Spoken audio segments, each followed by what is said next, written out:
വിശ്വാസത്തെയും വികസനത്തെയും ഒരുപോലെ ചേർത്ത് പിടിച്ച് NDAയുടെ പ്രകടന പത്രിക. ശബരിമലയും ഗുരുവായൂരും ഉൾപ്പെടെ ക്ഷേത്രങ്ങളെ സംരക്ഷിക്കുന്നതാണ് മാർഗരേഖ. അഴിമതിയും രാഷ്ട്രീയ ഇടപെടലുകളും അവസാനിപ്പിക്കുന്നതിനായി ദേവസ്വം ബോർഡുകളും ഉടച്ചു വാർത്തേക്കും.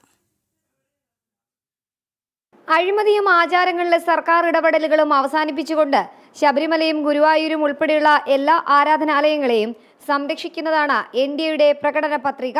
ക്ഷേത്രഭരണം പൂർണ്ണമായും ഭക്തർക്ക് കൈമാറുമെന്ന് NDA ഉറപ്പു നൽകുന്നുണ്ട്. ശബരിമല ഉൾപ്പെടെയുള്ള ക്ഷേത്രങ്ങളിൽ സ്വർണ്ണ കവർച്ചയടക്കമുണ്ടായ സാഹചര്യത്തിലാണ് NDAയുടെ പ്രകടന പത്രിക എന്നതാണ് ശ്രദ്ധേയം.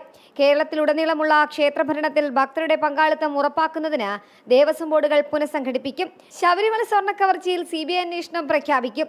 ഈ വിഷയത്തിൽ ജനങ്ങൾ തുടക്കം മുതൽ ആവശ്യപ്പെട്ട CBI അന്വേഷണത്തിനാണ് BJP അധികാരത്തിൽ വന്നാൽ തീരുമാനമുണ്ടാവുക. 30 വർഷത്തെ ക്ഷേത്ര ഓഡിറ്റ് റിപ്പോർട്ടുകൾ പുനഃപരിശോധിക്കുന്നതിനും ക്ഷേത്ര സ്വത്തുകൾ തിട്ടപ്പെടുത്തുന്നതിനും അധികാര ദുർവിനിയോഗം നടത്തിയവരെ മാതൃകാപരമായി ശിക്ഷിക്കുന്നതിനും സ്പെഷ്യൽ കമ്മീഷനെ നിയമിക്കാനുമാണ് NDAയുടെ തീരുമാനം.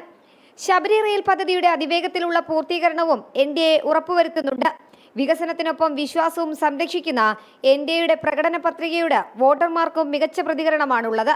ജനം, തിരുവനന്തപുരം.